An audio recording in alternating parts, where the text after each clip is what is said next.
Ebandeli ya weekend malamu na mabota na bino bipai nyonso bozwami mbote na bino Congo Kinshasa Congo Brazzaville. Tofungola Mag FM pona koyebisa bino que président ya fondation Maloua Maître Billy Maloua Cléophas ebaki na kosala mobange na visite kuna na commissariat provincial ya la police epai wapi ayambamaki kitoko epai ya numéro 1 ya la police Général Blaise Kilimbalimba kuna na commune ya Gombele kaki ndenge nini bozo ba détail na commentaire ya Ridi Nanzei.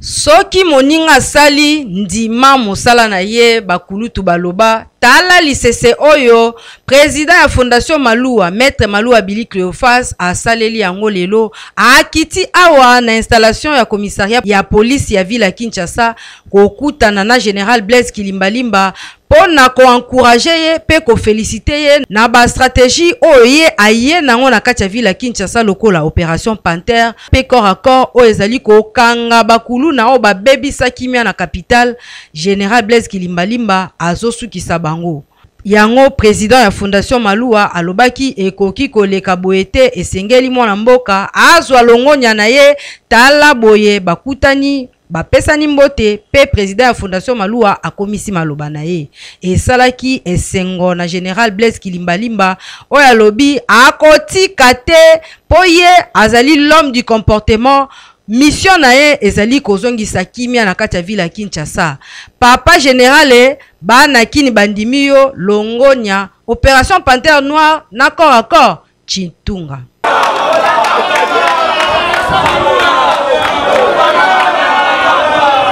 Madame Mireille Konikoni Nzeba ebaki na kokende ko présenter projet na ye mokolo ya lobby liboso ya ba député ya assemblée provinciale pona kotalisa nini akosala na ville province ya Kinshasa po azali candidat gouverneur ya ville province ya Kinshasa numéro 8 Bolanda Elemowe.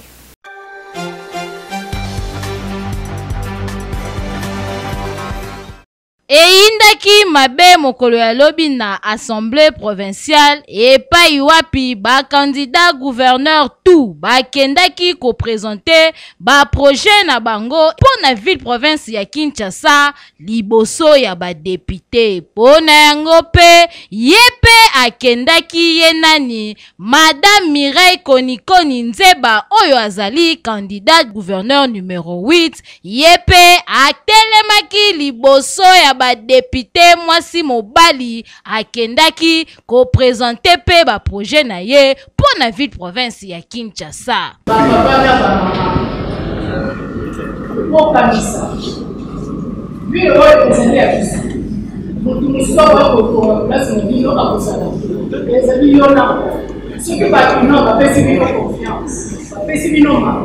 Il y a que l'eau, vous allez pas honorable, vous allez pas député, vous allez l'eau connue au conseil de votre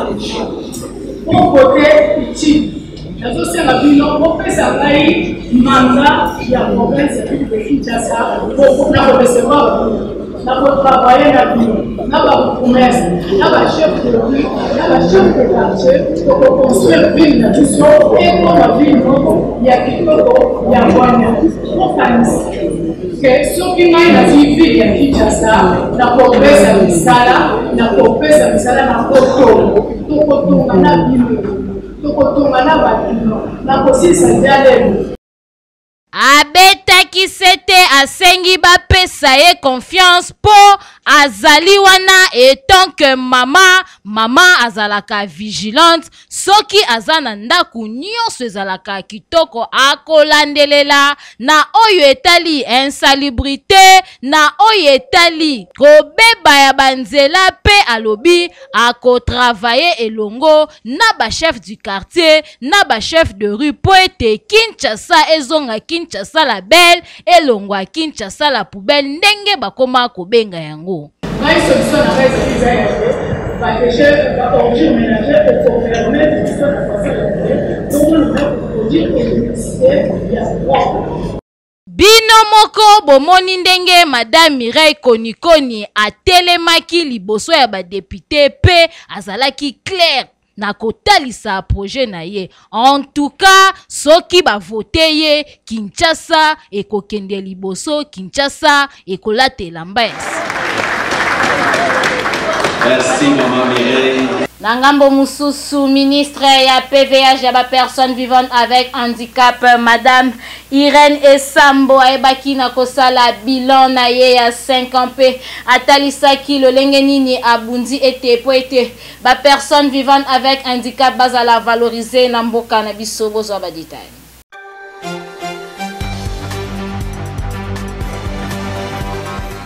Nani alobaki ba personnes vivant avec handicap baza na droite na kati ya République démocratique du Congo. Luvunu baza bandeko na biso bato ya bwanya pe ya mayele. Yango wana bitumba oyo mama Irène Esambo o azali ministre chargé des personnes vivant avec handicap alongi yango tala lelo loi organique ebimi epesi bandeko na biso ndingisa ya kosala na ba société pe bazui ministère na bango moko ba décret premier ministre a signé yango pona kopesa kimia na bandeko na biso oyo akotosa mobeko ya bandeko na biso o bazali na handicap te akokangama na leta pe akofuta ba amende bolanda ye moko ministre ndenga peselaki yango na kati ya conférence de presse oyo asalaki bilan na ye ya 5 ans. Le premier résultat obtenu par le ministère en charge des personnes avec handicap et autres personnes vulnérables, c'est l'adoption de la loi numéro 22/003 portant protection et promotion des droits de la personne avec handicap. Avec ces premiers résultats que nous avons obtenus en 2022, nous avons continué maintenant avec force la réflexion sur l'administration de personnes avec handicap parce que nous avions déjà une orientation. C'est comme ça que nous avons mené des travaux avec les experts de la fonction publique. Ici, j'aimerais que vous soyez très reconnaissants au VPM Liaou, que vous connaissez bien, parce qu'il a compris la vision du président de la République et il nous a donné d'avoir accès aux experts de la fonction publique qui ont été pratiquement mis à notre disposition pendant plus d'une année pour nous accompagner dans la réflexion afin d'avoir l'administration appropriée aux personnes avec handicap. Et ce qui wana te ba guide pe ya ba personnes vivant avec handicap ba oyo basungaka bango bazali pe prise en compte kaka na kati ya loi organique recrutement esi esalemi mama ministre Irène Esambo mama vanda na yo mutu ya mayele osali musala kitoko na 5 ans nzambe akanisa yo oyo loni ebota mbuma yo moko obokola yango kitoko.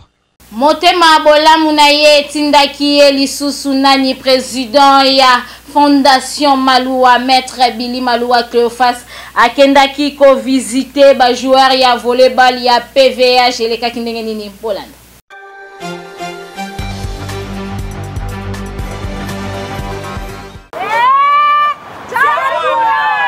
Na susi azalaka nango pona kosunga kategorie nyonso ya ba Congolais esengeli koyeba que président ya Fondation Maloua Maître Maloua Cléophas akendaki kokutana na ba PVH ya handball pona kosolola na bango pe kotalisa bango que azali bomoko na bango pe pona ko encourager bango ndenge bapona kosala sport ya handball ayebaki ko féliciter bango pe ko encourager bango kaka ndenge bozali komona. L'homme de nul n'a le droit d'être heureux seul sur la terre. Maître Billy Maloua Cléophas azalaka toujours wana pona koyeba kopesa lisungi na batu oyo bazali na ba difficulté. Na yango ba œuvre azali kosala ezali komonana na misu pe etalisi que azali motema pembe. Ba joueur pe bazangaki maloba te pona kotalisa esengo na bango epai ya président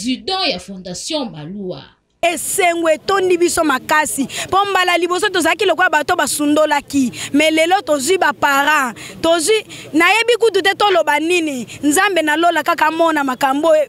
akende liboso awumela nzambe oyo alokoti biso apesi biso oyo lala apesi biso Moïse ye na ministre azalo kwa Moïse na biso na kati équipe un jour équipe ezo sala pe kombo elo vraiment do tozo kumisa nzambe mingi oyo akanisi biso to nio kwa mimi kolonel surtout na ba transport biso bakima biso na transport za na mbongo la maboko kati to transport était ngo kota to ba monoka faute bakimi au moment où to bandaka entraînement à 7h mais tozo comme ba 8h parce que transport ezate donc le quoi le to moni président ce qui président akokanisa biso ne fisque atana bisi ya pamba tozala na po memaka biso po to komaka vraiment na RO esengeli to bandaka ba entraînement et kozala sous ce sengo makasi boye ezali malamu kozala na initiative ya kosunga ba oyo bazali na besoin maître Billy Maluwa Cléophas azali maboko pembe pe afongola porte na ye pona koyamba catégorie ya batu nyonso kaka ndenge aloba nul n'a le droit d'être seul sur la terre atalisaka ngo pe na ba œuvre oyo esali eloko pe ezali devoir à domicile pona ba oyo balingaka kolia kaka bango moko boyoki nzela ya kolanda nde yango oyo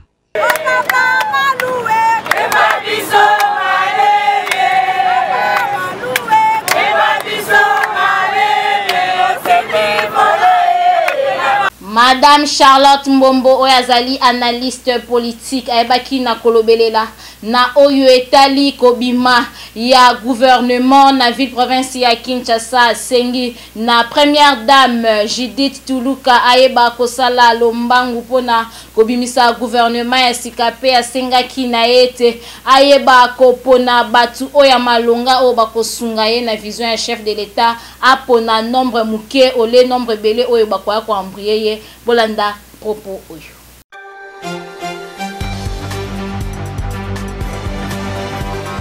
Tosengi na mokambi ya gouvernement ya sika mwasi ya lokumu mama Judith Tuluka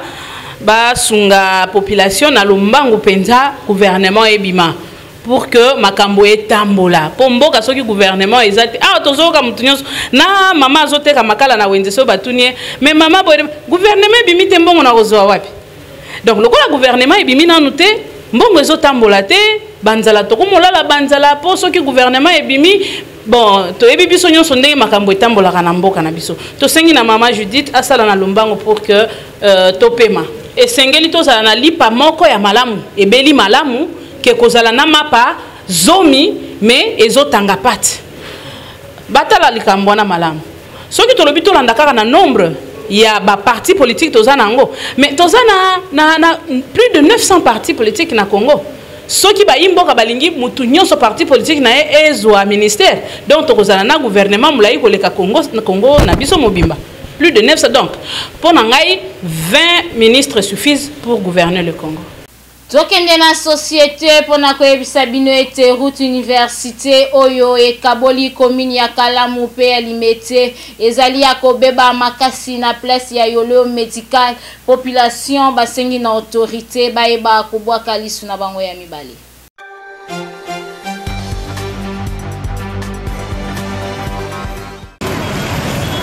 Awa tozali na rond-point yolo médical sur route université place oyo ekaboli commune ya Kalamu na commune ya Limete bino moko botala ndenge nzela ebebi makasi makadam ebukani pe libulu ya munene salemi awa circulation ekomi pasi mingi epai ya ba chauffeur pe ba motard bino moko botala ndenge mai evandi lokola tozali na période ya mvula awa ekomi pasi soki mvula ebeti makasi kotoyo ezalaka nde mame luka esika kotia lokolo tope mituka moyo ya kolekezalaka te. Dans ma part libulu oyo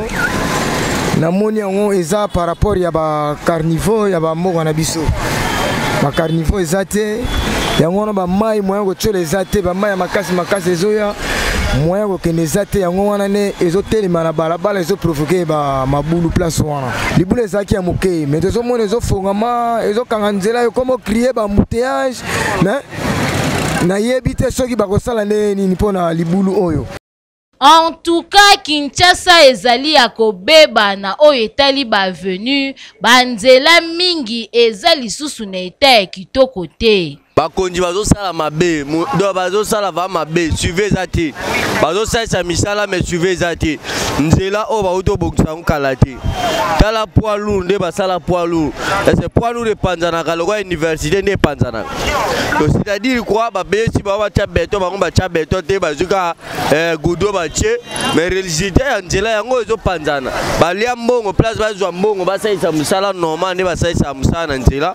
bango basalisi te donc bazalika na besoin mbongo bazwi mbongo tema mpe mboka moko ezanga suivi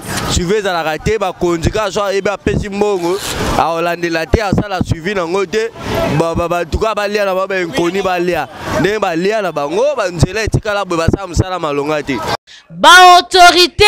boyeba nanu kotrouve solution na lombangu kobongisa banzela oyo ya minene na ville province ya Kinshasa oyo ezali ya kobeba pe kobongisa baroute secondaire oyo esungaka soki bambouteillage esalemi po circulation ekoma malamu nzela oyo population bazali kotalela bazali kojimele po baautorité bayeba kobwaka lisu na bango ya mibale awa boye kitoko te bakinoa bazali konyo kwa mabalamuki basutuki kaka boye carburant et mati makasi oyo epesi pasi mingi na population surtout epai ya ba chauffeur.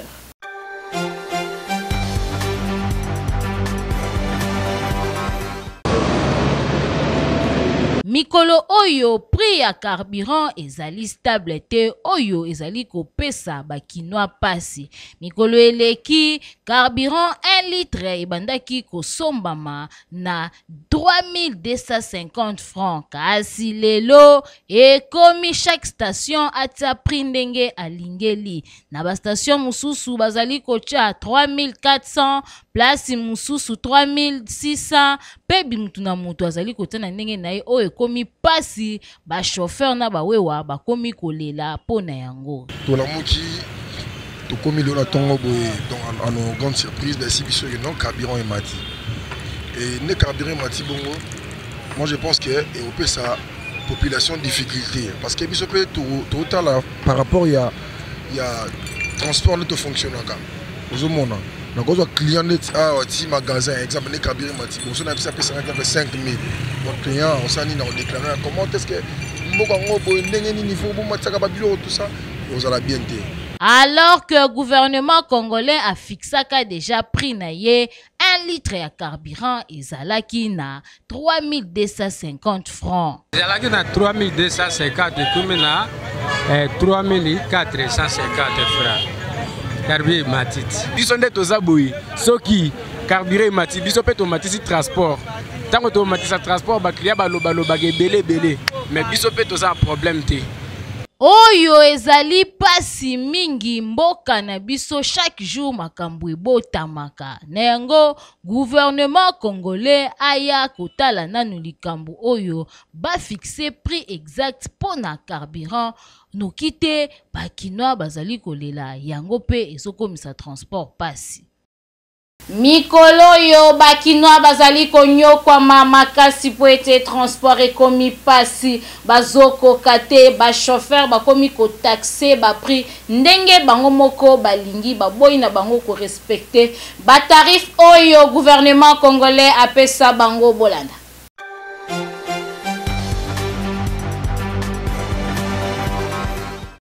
Bakinoa bazali konyokwa makasi mikolo oyo na oyo etali prix ya transport. Transport ezali susu na prix fixité selon ba trajet. Nzokande gouvernement congolais asi afixaka ba prix nyonso selon trajet pour na transport. Nzokande ba chauffeur ya matoi mangongi bango basala kaka makambu na ndenge na bango. Soki olingi kobima soko za na mbongo te en tout cas vanda na ona ndaku po okoya kozonga ndaku makolo. Tozwa lokola trajet ya Victoire Magasin na ba bus trajet ezalaki Victoire Magasin 1000 francs congolais kasi ekomi 1500 2000 soko boyo tikali na re soki okei na ngambu kote ya bawewa bango kutunde ba exageraka na ndenge akosakana te ozwa trajet Magasin Ipen bongisa na yo kaka 2000 francs soki oboyi ofandi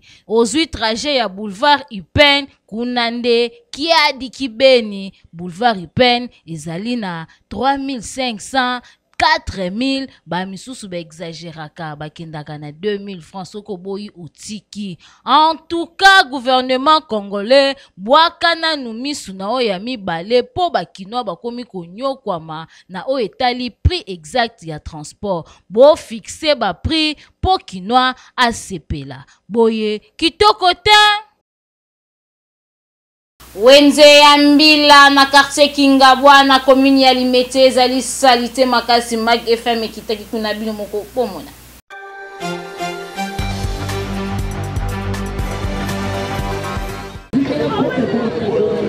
Oyo bozali komona boye salite ya modèle oyo ezali nde na kati ya wenze ya mbila oyo ezwami na quartier Kingabwa na commune ya Limete. Bota la modèle population azali koteka pasi makasi poto fulu ba matiti epai salite donc ya kosakana te awa kotoyo batie ba bassin biloko na se oyo pasi pe mawa bateki bazali koteka na ba condition moko ya mabe makasi. Papa kanda esala ngai na ye ana osomba biloko pona zonga ndako gouvernement na biso bako linga boye pe bandima ngo ka biso moko to boka salite ka biso mo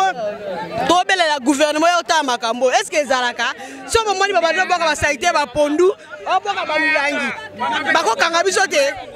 ka biso nde bakolo wenze to sali kambo gouvernement ba bongisa kaka tozaka posa ke gouvernement ebongisa esa biso pasi gouvernement sa biso pasi tolembi pasi tolembi salite abo batifoide tozaka malaria batifoide tobolembi tolembi ebele oyo ezali pasi pe mawa tomituni yango administrateur ya wenze ya mbila musala na ye ninye po modèle wenze oyo ezali population azali kosomba biloko na basalite oyo ekomemelela ye lobi ba maladi ebelebele. Wenze mbila tonyokwa makasi na ba periode mbula boye toza à l'est tala ba mama babiloko yango oyo bazoteka tozolia me bazotia biloko likolo afulu au juste bakonzi na biso boza wapi tala nde tobela batifoide eza normal te salite biloko ya kolia likolo bafulu eza normal te tozosepela so bakonza mboka na biso bazola na biso basunga biso toza leste botala bamama nde baote so pe bokoti awa toza leste ma ezotonda makasi so bakozami te mamalamu babongisa biso banzela balongola bafulu biso mo ba jeune toana posa soki esala babenga biso tokosunga bango po tolembi makasi tokotelema na bafulu boye te. Koteka biloko ya kolia na baeta oyo ezali kobende la population ba typhoïde ba maladie ya ndenge na ndenge oyo yaka na nzela ya salite. En tout cas ba autorité bosala nanu quelque chose pe côté ya population botika komi boma bino moko nde bozali kotia ba salite boye après boya kolele pa ya ba autorité boyeba la santé n'a pas de prix kolia biloko ya salite zali côté administrateur ya Wenzambila en tout cas aux 0/10. Bamasanga ya makasi tope bazododo ba whisky ezali na bakombo ebele ezali ko bebisa jeunesse congolaise bakinois balobi ponengo.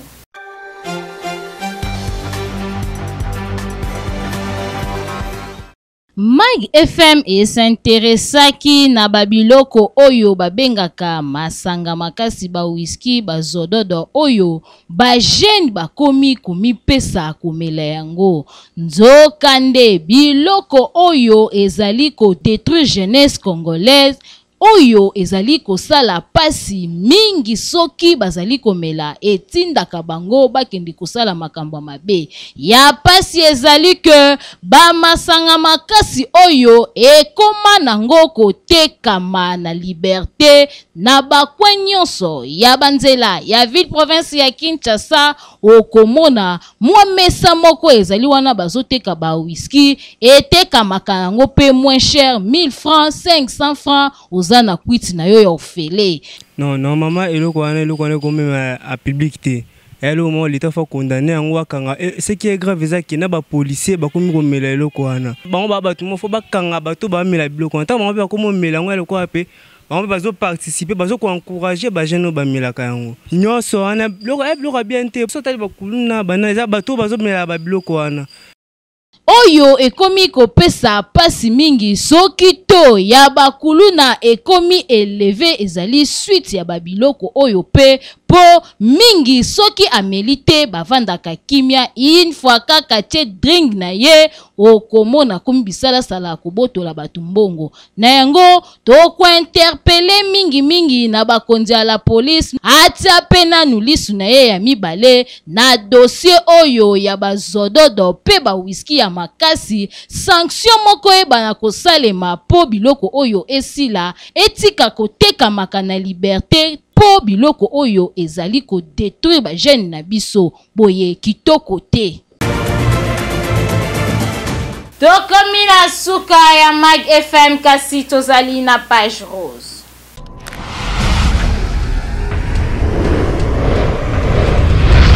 Abotama mokolo ya lelo Ordel Chibangu mwana ya ba mama mwana ya ba journaliste. Abotama mokolo ya lelo tika ete nzambe abatela yo oumela mama Charlotte Mbombo alobi lia mela somba nyonso tu olingi memelela e facture akofuta popoche na ye zali molai mwana ya ba mama na yo balela yo makasi tika ete nzambe abatela yo okola toujours na loboko na yo zala na protection na ye mbotama elamu Ordel Chibangu. Tokomi na suka soki wosepela kina édition ya mokolo ya lelo bopesa merci mingi na équipe technique pe rédactionnel o bazalaki wana pona kosala musala kitoko na sima caméra tozalaki na Torres Atibu yende mutu abendaki biso bilili mutoto ya Manyema kote Regi kuna tozalaki na Detemuya pe tozalaki na Don Benjamin montage ekumbamaki epai ya Peta Francis ya baleki ebele kaka ndenge na lobaka jamais tokabwana sans koloba maloba motuya oyo papa na biso aebisaka biso toujours nul n'a le droit d'être heureux seul sur la terre. Wana maloba ya papune dadi de dadi Maître Billy Maloua Cléophas boyoki nul n'a le droit d'être heureux seul sur la terre. Nganabino tokutani mikolo ezali koya soki nzambe apesi biso lisusu bomoi te